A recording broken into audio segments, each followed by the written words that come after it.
Hi, I'm Daniel Shanahan, founder of AppStack Consulting. In this video, I'm going to go through 8 things you should consider before choosing your application stack.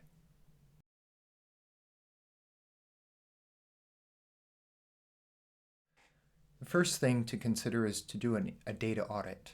By data audit, I mean finding out where your data is. Does it exist in spreadsheets? Does it exist in email? Are they in Word documents? Maybe your data is in paper documents or even Post-it notes.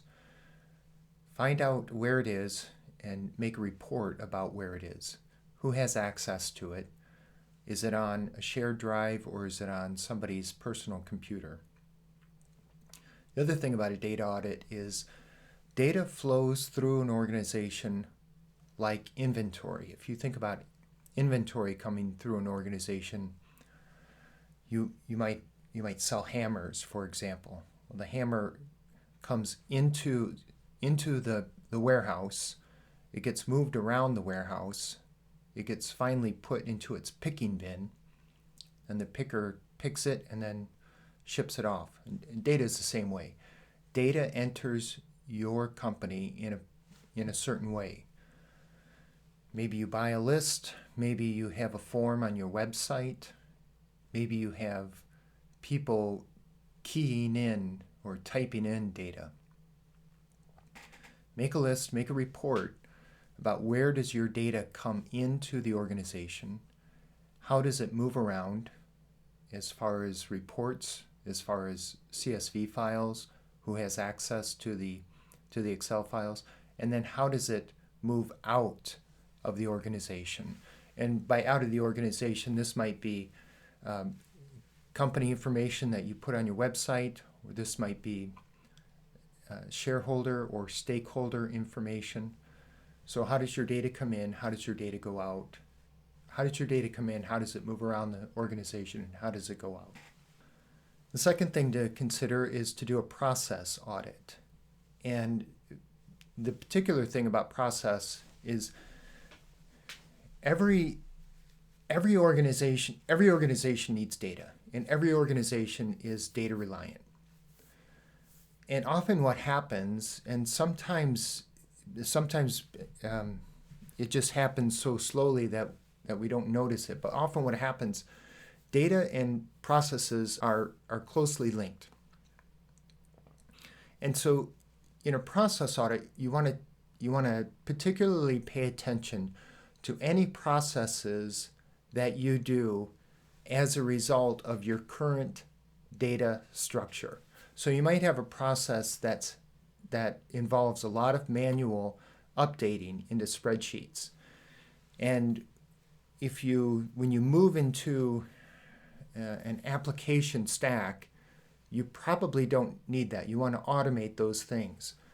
So you want to clarify which processes will change and if any processes can be eliminated altogether, because you're going to refine, because you're going to automate your data through the application stack. The third thing to consider doing is to write out an app scope. What is the scope? What is the plan? What is the goal of getting this application? And you could call that a scope of work. And the idea is to highlight 3 or 4 things, maybe 5 things that are big problems now in the sense of they're data issues now, and you hope to solve these with the application. You want to have those top of mind when you start to look for applications.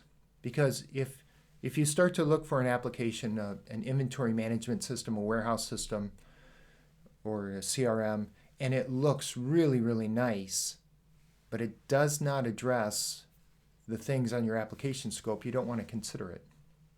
Number 4, create a process flow map. This is similar to our number 2 above, but create a process flow map. This could be helpful. I've done this a couple of times with some clients, where a process goes through there's different stages of a process, and it's sometimes helpful to visualize where is that process, what is the process, where is it in the building, who's doing it, and what does the data structure need to look like.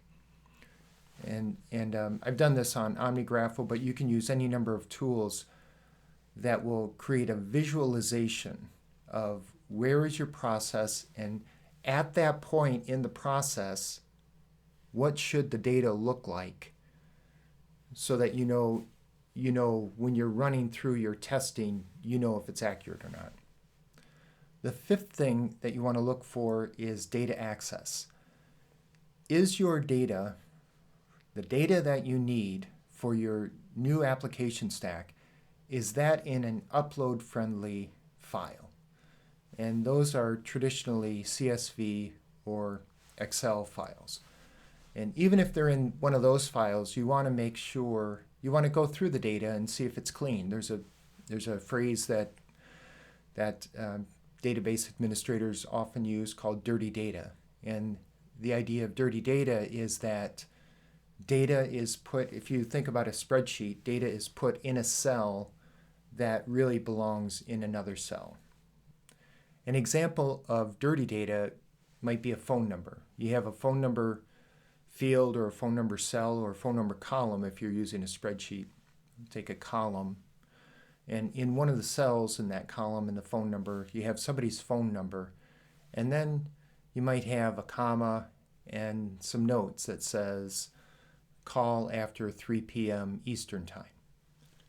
That's dirty data. That note belongs in another field, and it needs to be cleaned up before it gets moved into an application, your CRM or your inventory management system. You want to have clean data. Number 6, the sixth thing you want to do before building your application stack is you want to let your team know. It takes people a while. It takes a number of people a while to get on board with having a different system. They have to come into work, and they're not going to work in their usual way. They're going to have a new set of applications to use, and it can be hard for people to change quickly. And so many people, it's very, very normal, many people just need a long roadmap to say, this is in the future, we want you to get ready for it, and they can adapt to it over time. And then when that time comes, they've had time to process it in their mind, in their emotions, and they know coming to work on a certain day is going to be when the shift is going to happen. So inform your team early and often. The seventh thing to consider before building your application stack is assembling an evaluation team. The evaluation team would go through potential applications and look at those applications in terms of the goals that were previously stated. So you have your app scope document that we talked about before, that number 3 item, the app scope, and the evaluation team would then take that document and look through a list of potential applications, and they might look through 20 or 30 applications. This is a very high-level review. They wouldn't spend a whole lot of time going into it. They're certainly not talking to salespeople at this time.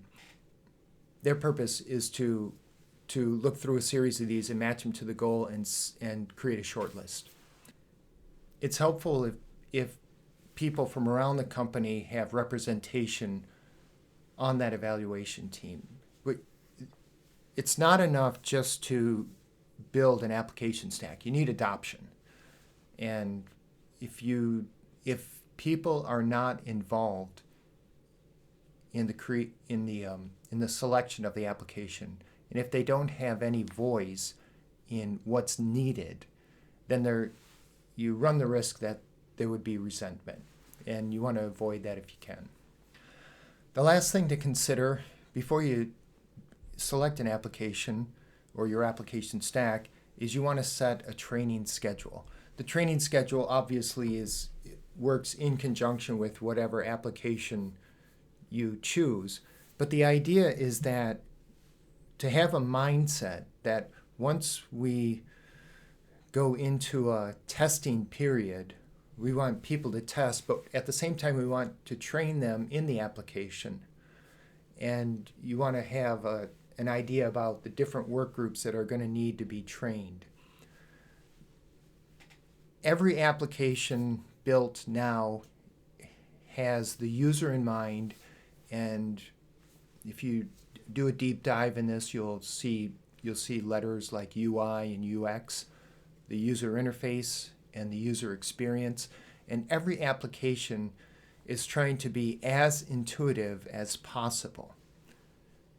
And they are to a large degree, but that does not take away the need for training. People will still need to be trained.